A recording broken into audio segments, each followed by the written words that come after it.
Yo, what up everyone? In this video, I want to review 3 different trades that I took.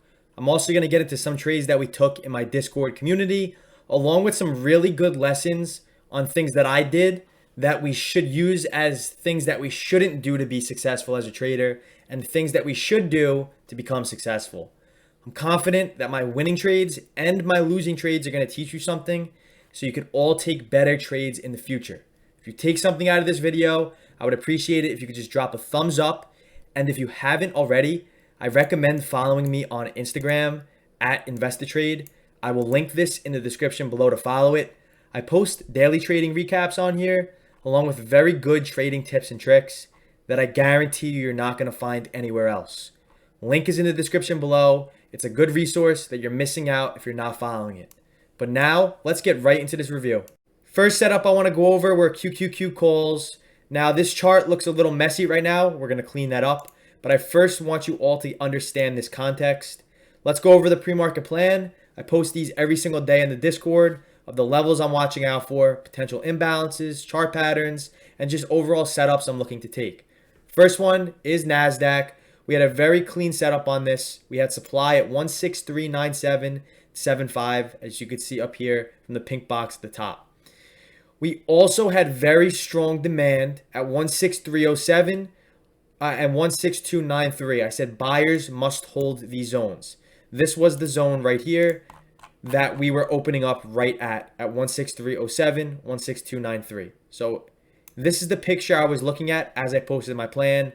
I was watching supply above and demand below. We had an upside plan that if we got above this supply zone at 16397, it's very possible that we're going to see a very heavy rally and test this 16503 supply zone, because this is a very important area from yesterday and we haven't seen this action. Yesterday, we saw a very heavy volume sell-off and some nice continuation closing near the lows, especially when we're at a market that's near all-time highs. So obviously sellers have control, and we wanted maybe some shorts to cover, fuel a further rally to the upside, but we wanted those sellers above supply to go underwater and fuel a further rally higher. Now, we also had a downside plan that was working out overnight, so it was kind of skewing things. But I said if we fail to hold above this demand zone today, specifically at 16285 to 75 and heavy selling pressure, I'm going to be looking to play QQQ puts targeting demand lower as we have these imbalances.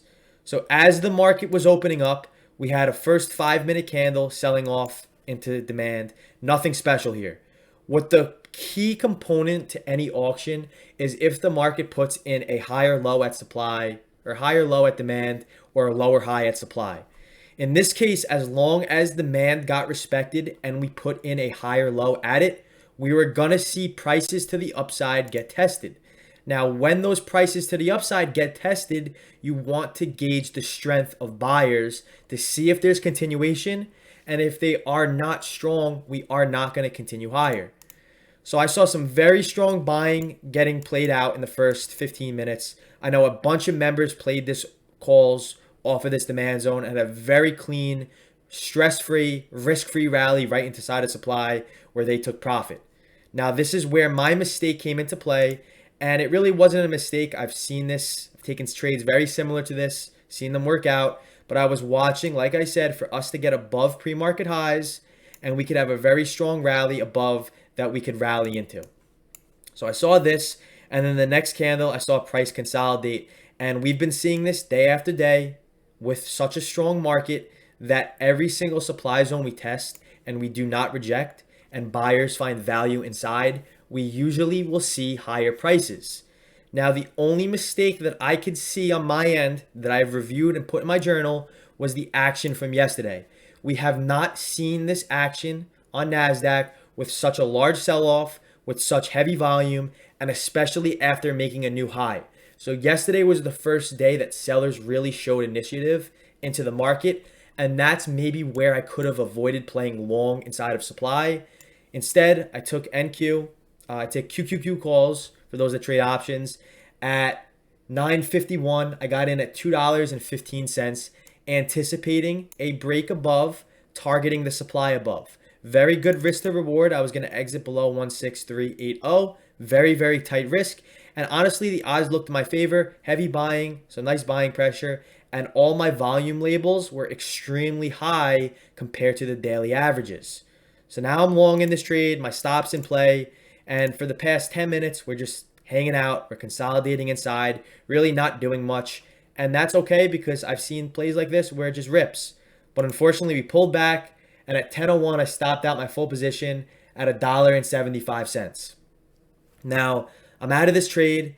And what really sucks, because in the first 5 minutes, I don't like playing if the context is really not in my favor. So yes, we bounced off demand, but I was really banking off of a sell-off at the open below this demand zone into the further demand zone lower. It was going to be a very simple, stress-free trade.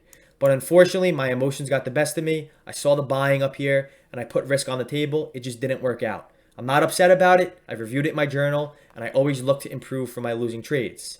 Now, I made a video maybe last week saying never put your head down after a loss. The reason for that is sometimes after you stop out, it might present you another opportunity that was better than your first trade, which was a losing trade. In this case, this is what happened. So the market was aggressively selling off. And remember that downside plan that I said earlier that I wanted us to not put in a higher low at demand and in fact get below this 8.5 to 7.5 level, and we could look to play the market short from that demand zone, which was in the pre-market plan right here. If we fail to hold above 8.5 to 7.5 today with heavy selling pressure, I'm going to be looking to play QQQ puts targeting the 224, 200, and 170 demand zone, which were these demand zones lower. So this is where it's going to get a bunch of invalidating zones. So I got long the QQQ 395 puts at 10.18. I'm going to show you exactly what the market looked like. We're selling off, kept selling off, hanging out here. And what I love to see this. I love to see consolidation. I love to see the market kind of figure out what's going on, test other participants. Straight shots down will skew your risk to reward. Meaning, let's just say I chased this move to the downside, right? Now I'm short all the way down here. And if you go to a 1-minute chart, we're actually going to see it a little bit better. But let's just say we're chasing an extended move to the downside. I'm short all the way down here at the lows. Maybe instead of getting short up here when we rejected supply perfectly. I know a bunch of members took this trade short off supply, and it paid them extremely well, up over like 150%. So let's just say I got short here at the circle, right? This quick little 40-point rally to the upside, if you have weak hands and you do not have a proper stop or a proper plan in play, most likely you are going to stop out. So it's very difficult to chase extended moves to the up or to the downside. So when I see consolidation like this, it gives me structure and it gives me foundation that not only is my risk going to be tight and my risk is going to be defined, but it also gives me an area that the market's kind of figuring out what's going on. And if I'm playing it to the downside, I would want to see heavy volume coming in, some nice selling pressure on the time and sales, some nice selling pressure on the chart. And obviously with all our volume labels, in the first 5 minutes, we did way above our daily average. The first 15, even the first 30 minutes compared to what we have been seeing on NQ, even on SPY. When volume and volatility and all these external factors come into the market, it's much simpler and easier to trade and get a quick couple points out of the market versus when we are balanced and don't have a lot of volume. So at 10.19 or 10.18, I got short just like here when it looked like this. My stop for this trade was above this high. Again, my risk is defined. That is very, very small risk for such a major drop that could happen with the past action and with what we're seeing currently. So the market moved up, didn't stop out of the trade, and a quick push down we get, and I exit, scale out my position at 10.28 at $2.07 from a $1.56 entry. So let's see what 10.28 looked like. Right here, right prior to this demand zone. The reason for this, why I got out a little prior to the demand, was because the market earlier was playing games and I did not want to get caught up in a fake out. I scaled out just to protect my risk. Just to protect my risk in case the market wanted to move down. This has common similarities of a market that does move down with no bids into the market. And eventually when we got that push down into demand at 10:43, I got out my full position at $2.23. So very nice. What was that? 70-cent gain in a 20-minute period. Now I got out at that point. Unfortunately, we kept moving down. I will say, you are never going to buy at the top and sell at the highest price. It's never going to happen. What matters is if you respect your risk and follow your plan. You will never, obviously sometimes you get lucky, will buy at the lowest point, and you never will sell at the highest point. Once you understand that and accept that, your trades become much easier when you close them out. I made very good money on this trade. In fact, I made back all the losses from that earlier trade. And instead of saying, oh, I could have made $2,000 more if I held for 10 more minutes, I said I followed my plan, I executed flawlessly, and I respected my risk. Now, we are at these demand zones. With the such weak context, this is not acceptable for me to get long. Instead, these are just areas that I'm looking to take profits if we were in short from that earlier analysis, because I know a bunch of members held this longer than I did. Every demand zone that we got below is invalid. And then we come into this lower demand zone, which was very, very key in the pre-market plan, very key zone that we had to hold. We found a nice bid at it. We started moving back up. Obviously, now we are below this demand zone, which we could remove. And we consolidated all afternoon, right? Eventually, we break the low and we bounce. That is a very bullish sign, especially when we are at demand. Demand usually will act like a magnet when we have such aggressive and heavy selling pressure. Now, if you go to a 5-minute chart, you're also going to see at the point we came into this demand zone and get a temporary, this might not look like a big bounce at all, but this is a 120 point rally right here on NASDAQ. Again, when volume comes in, this is when we get our large price swings. This is when it's pretty easy to read the market. Nice bounce on that. Now, the same analysis was on SPY. If I pull this up, we did over 230% of our daily average in the first 5 minutes compared to the past 5-minute days. Then the first 15 minutes, 30 minutes, 1 hour, we did over 200% all of our time frame daily averages. Not only did we bounce at demand, we had the same rally on NQ, and that's kind of what supported that NQQ call, or the QQQ call, was not only was SPY bouncing off demand, NQ was bouncing off of demand, and a lot of equities like Amazon, that was bouncing off of demand perfectly as well. So unfortunately, at the same time, this stalled out, and this got below our 4669 level, came right into this demand zone, and I want to note the heaviest volume of the day, besides the first 5 minutes, came at this demand zone, pulled back, tested it, buyers found the bid, and we had a nice end-of-day rally for about 35-ish points. And this is what happens when you follow the process. It's a surreal feeling seeing these messages from members and how the Trade program is changing their trading for the better and just changing people's lives. It's crazy. I appreciate all you guys. This member, he's been struggling since he started trading 3 months ago, ups and downs, was ready to throw in the towel. Never throw the towel in, just use it to wipe the sweat off.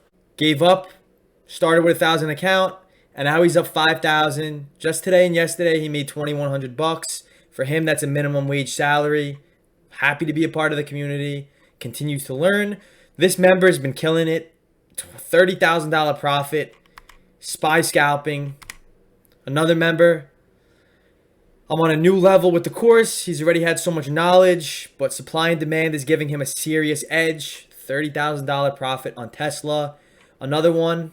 2 weeks ago, he was down bad. I had a talk with this member, told him to forget about the money, focus on the process. These results right here that I'm showing you guys happens when you focus on the process and you get rid of the money-making mindset. Now he's up 2,000, the best day ever, and today's been his biggest day since the talk. Another member, quick testimony about the A to Z course. You could read this, you could pause it and read this if you'd like. Another member made his sign up money back. Max, a very, very good trader. He's a beast. Took a little psychological break. He's back, and he has a 58% win rate, yet his account is up 70%. Goes to show you win rates don't matter, but risk to reward does. Another member up $4,500 for the month on a $5,000 account. Small wins add up when you follow the plan. The next setup, this was on Monday, November 22nd. Now, I don't think I've ever traded this name, TSM. I don't chart it. I've never traded it. But a member sent me this chart. We do Sunday night webinars with Ameritrade members. And someone sent me this, and it just looked way too good to ignore. So shout out to whoever that was. We had a very nice downtrend line, tested it multiple times. We had support around 108-ish, bouncing every single time. 4 different times that we tested it. We were creating demand at the lows. Buyers were factored in. And 2 days prior to the break, some nice volume was coming in and also creating demand on the way up. Now going to a 5-minute chart, intraday, why this was interesting to me was we were testing this upper trend line. And for me, the upper trend line is really not enough for me to enter. I need to understand a little more context than just price breaking above a trend line. I would need to see volume. I would need to see some type of intraday clues to kind of give me a sign. Is there interest in this? Should I get long? Where's my risk? Etc. So in the intraday commentary tab where I update my thought process throughout the day, I said a TSM is testing that upper trend line resistance. Very strong resistance. If you look, in the first 5 minutes, if I pull this up right here, we had, in the first 5 minutes, this was actually 4 minutes into the market open, we did 744,000 shares traded compared to a daily average of, in the first 5 minutes, of 214,000. That's 346% in the first 4 minutes of the market opened up. And as you could tell, obviously some nice volume and obviously a nice candle testing that upper trend line and then testing yesterday's lows. Now, we also in the first 15 minutes did almost double and averaged 30 minutes in the first 4 minutes of the market open already did 107% of our average volume in the first 30 minutes. So volume was obviously there. We had some interest in the market. I was watching it above the 125 level. Now, why I was watching it above the 125 level was if you are watching the level 2, at that point, you would have seen some very heavy size coming in on the offer. And you could see it from the chart that 125 acted as resistance. Like I said earlier in the video, when the market consolidates, this is one of my favorite scalping strategies. If you've seen that video, we just hang out up here, we balance out, and the market's kind of figuring out what it wants to do next. I love to see that. If you go to a 1 minute chart, you can see a little better, but as soon as we broke above 125, I actually recorded this full action here on TSM. So I'm adding tape reading to the course, a full section on tape reading, level 2, time and sales, how I use it, some real trade examples. And this is going to be a real trade example on it. I was watching the 125 level on this, and heavy prints were coming through on the time and sales above it very fast. You could see some nice buying pressure. I love to see that volume. And the 125 was getting ran through, and it was actually showing up on the bid when we overtook it. So at this point, that quick scalp, I scaled out 50% of my trade on that quick push. It's what I do when I go with heavy size just to protect myself. And now I'm still in this trade. I scaled out some more on the next green candle to the upside. Did not like how volume was dying out. But at this point, look at this volume. This was actually right before the break. So if I pull this up, look at that right before the 125 break. I was updating members. Look at that volume. You can't get much better than that. You have to understand, if you can learn to read price and volume, it's seriously a skill that gives you a serious edge in the market. I cannot stress it enough. So I got above 125, said I'm scaling out 126.50 and then 127, depending on its reaction. Add another 25% there. I'm only in 25% of my position at this point. We keep moving up. And what I did not like here was at the 128 level, we saw a nice little wall in the time and sales, on the level 2, and the market started coming back down. This was somewhat of the backside of the trade, meaning we put in a lower high, especially at an area where we have no supply or no resistance. And I just stopped out for a profit, obviously, on this pullback. Once we got rid of the trend of the higher highs and the higher lows, I got out of this position. It was a good scale out because eventually we pulled back and did nothing by end of the day. The point I'm trying to make here is all you need is price and volume. It tells you everything about the market. This was a very simple, quick analysis. My charts are completely naked. There's no reason to overcomplicate it. I'm telling you guys, it's a skill that lasts in no matter what market you trade in. Up, down, crypto, Forex, price and volume is what moves the markets. And I'm going to end the video on that note. If you enjoyed it, drop a like, comment if you have any questions. I'll go through them all. And if you truly want to learn more and join the community, check out the links in the description below. I offer a very in-depth and educational course that will come with access to the Discord at no extra cost. I will be adding a full tape reading section to the A to Z course as well. And yeah, that's it. Peace out.